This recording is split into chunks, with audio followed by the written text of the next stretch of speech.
पद्म पुराण नवम स्कंद विश्वाध्याय। पुरु के वंश राजा दुष्यंत और भरत के चरित्र का वर्णन।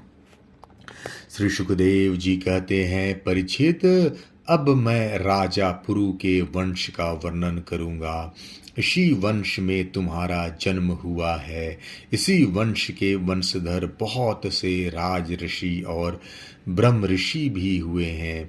पुरु का पुत्र था जन्मेजय, जन्मेजय का प्रचिनवान और प्रचिनवान का प्रवीर, प्रवीर का नमस्यु और नमस्यु का पुत्र हुआ चारुपद, चारुपद से सुधु, सुधु से बहुगव, बहुगव से संयाति, संयाति से अहियाति और अहियाति से रौद्रश्व हुआ। परीक्षित, जैसे विश्वात्मा प्रधान प्राण से 10 इंद्रियां होती हैं, वैसे ही धृताची अप्सरा के गर्भ से रौद्रश्व के 10 पुत्र हुए।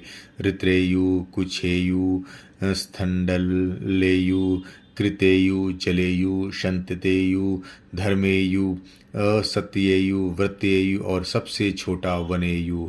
परीक्षित, उनमें से ऋत्रेयु का पुत्र रंधिभार हुआ। रंधिभार के 3 पुत्र हुए, सुमति, ध्रुव और अप्रतिरथ। अप्रतिरथ का पुत्र का नाम था कर्म। कर्म का पुत्र मेधातिथि हुआ। इसी मेधातिथि से प्रष्कन्व आदि ब्राह्मण उत्पन्न हुए। सुमति के पुत्र रैब हुआ। इसी रैब का पुत्र दुष्यंत था। एक बार दुष्यंत वन में अपने कुछ सैनिक के साथ शिकार खेलने के लिए गए हुए थे। उधर ही वे कण्व मुनि के आश्रम पर जा पहुँचे। उस आश्रम पर देव माया के समान मनोहर एक स्त्री बैठी हुई थी। उसकी लक्ष्मी के समान अंग कांति से वह आश्रम जगमगा रहा था। उस सुंदरी को देखते ही दुष्यंत मोहित हो गए और उससे बातचीत करने लगे। उसको देखने से उनको बड़ा आनंद मिला।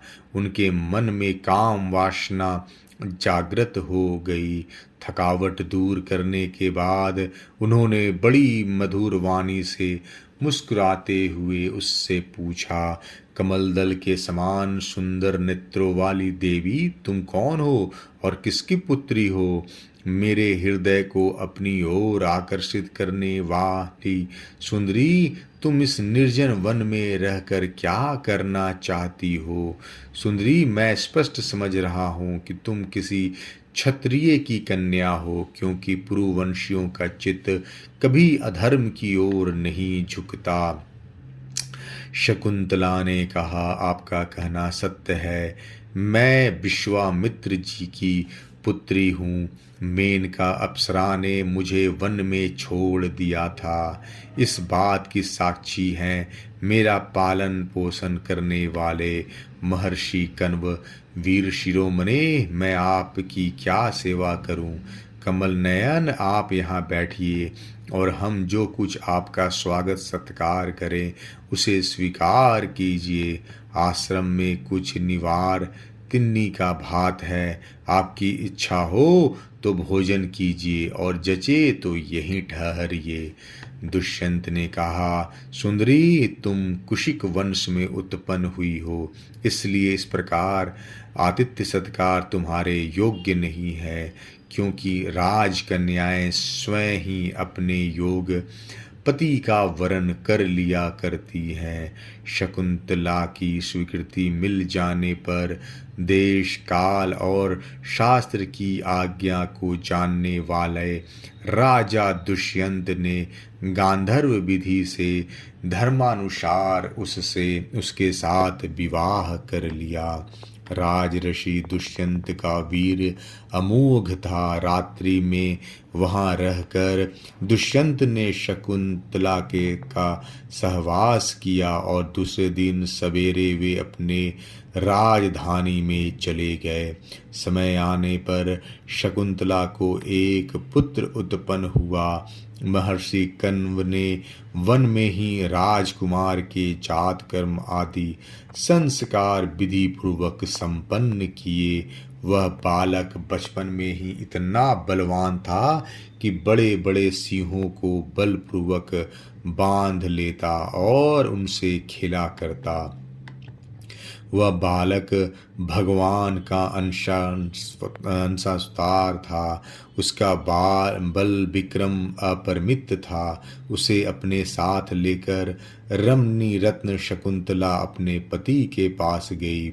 जब राजा दुष्यंत ने अपनी निर्दोष पत्नी और पुत्र को स्वीकार नहीं किया, तब जिसका वक्ता नहीं दिख रहा था और जिसे सब लोगों ने सुना, ऐसी आकाशवाणी हुई, पुत्र उत्पन्न करने में माता तो केवल धौंकनी के समान है। वास्तव में पुत्र पिता का ही है, क्योंकि पिता ही पुत्र के रूप में उत्पन्न होता है। इसलिए दुष्यंत, तुम शकुंतला का तिरस्कार न करो, अपने पुत्र का भरण पोषण करो। राजन, वंश की वृद्धि करने वाला पुत्र अपने पिता को नरक से उबार लेता है। शकुंतला का कहना बिल्कुल ठीक है। इस गर्भ को धारण कराने वाले तुम ही हो। परीक्षित, पिता दुष्यंत की मृत्यु हो जाने के बाद वह परम यशस्वी बालक चक्रवर्ती सम्राट हुआ। उसका जन्म भगवान के अंश से हुआ था। आज भी पृथ्वी पर उसकी महिमा का गान किया जाता है। उसके दाहिने हाथ में चक्र का चिन्ह था और पैरों में कमल कोश का। महाभिषेक की विधि से राजाधिराज के पद पर उसका अभिषेक हुआ। भरत बड़ा शक्तिशाली राजा था।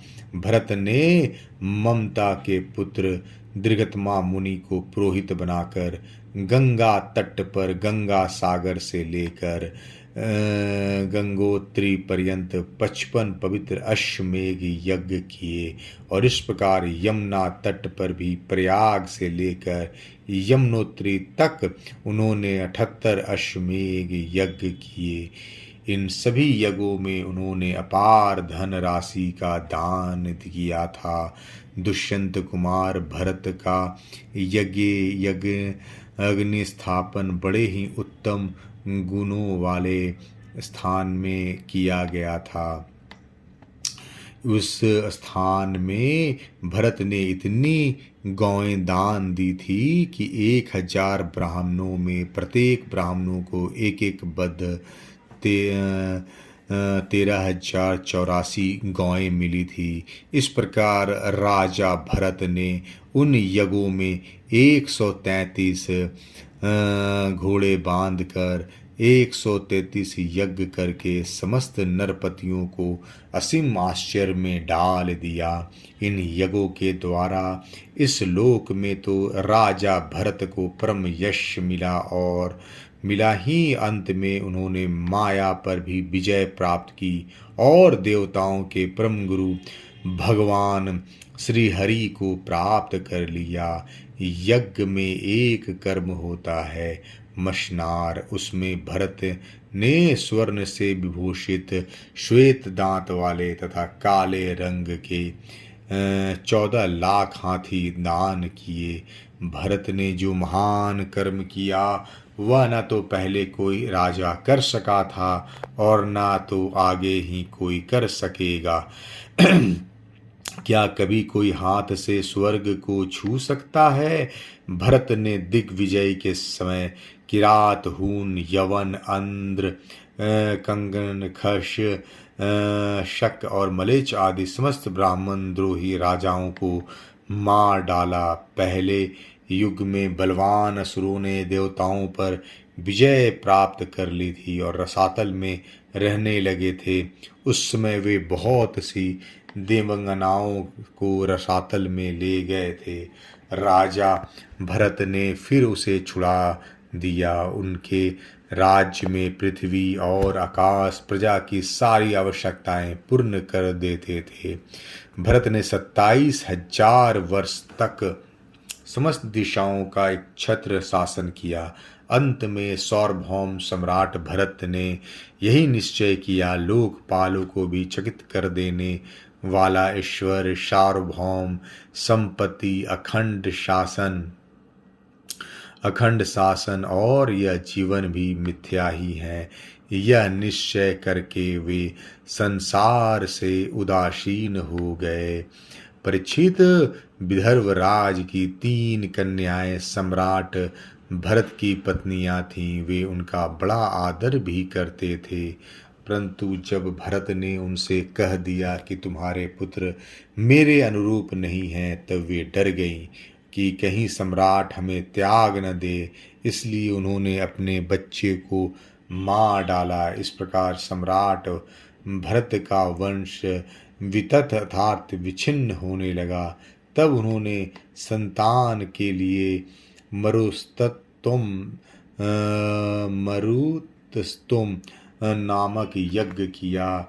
इसमें मरुदगणों ने प्रसन्न होकर भरत को भरद्वाज नाम का पुत्र दिया। भरद्वाज की उत्पत्ति का प्रसंग यह है कि एक बार बृहस्पति जी ने अपने भाई उतत की गर्भवती पत्नी से मैथुन करना चाहा। उस समय गर्भ में जो बालक दीर्घतमा था उसने मना किया, परंतु बृहस्पति जी ने उसकी बात पर ध्यान न दिया और उसे तू अंधा हो जा यह शाप देकर बलपूर्वक गर्भाधान कर दिया। उतत की पत्नी ममता इस बात से डर गई कि कहीं मेरे पति मेरा त्याग न कर दे, इसलिए उसने बृहस्पति जी के द्वारा होने वाले लड़के को त्याग देना चाहा। उस समय देवताओं ने गर्भस्थ शिशु का नाम का निर्वचन करते हुए यह कहा। बृहस्पति जी कहते हैं कि अरे मूढ़, यह मेरा औरस और मेरे भाई का क्षित्रज है।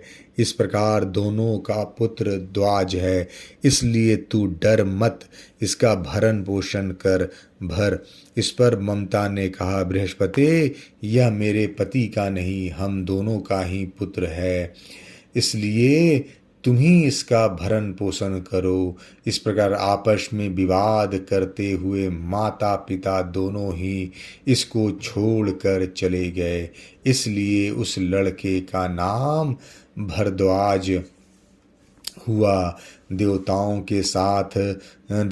के द्वारा नाम का ऐसा निर्वचन होने पर भी ममता ने यह समझा कि मेरा यह पुत्र वितत अर्थात अन्याय से पैदा हुआ है, अतः उसने उस बच्चे को छोड़ दिया। जब मरुदगणों ने उनका पालन किया और जब राजा भरत का वंश नष्ट होने लगा, तब उसे लाकर उनको दे दिया। यही भरद्वाज भरत का दत्तक पुत्र हुआ। 20वां अध्याय समाप्त। जय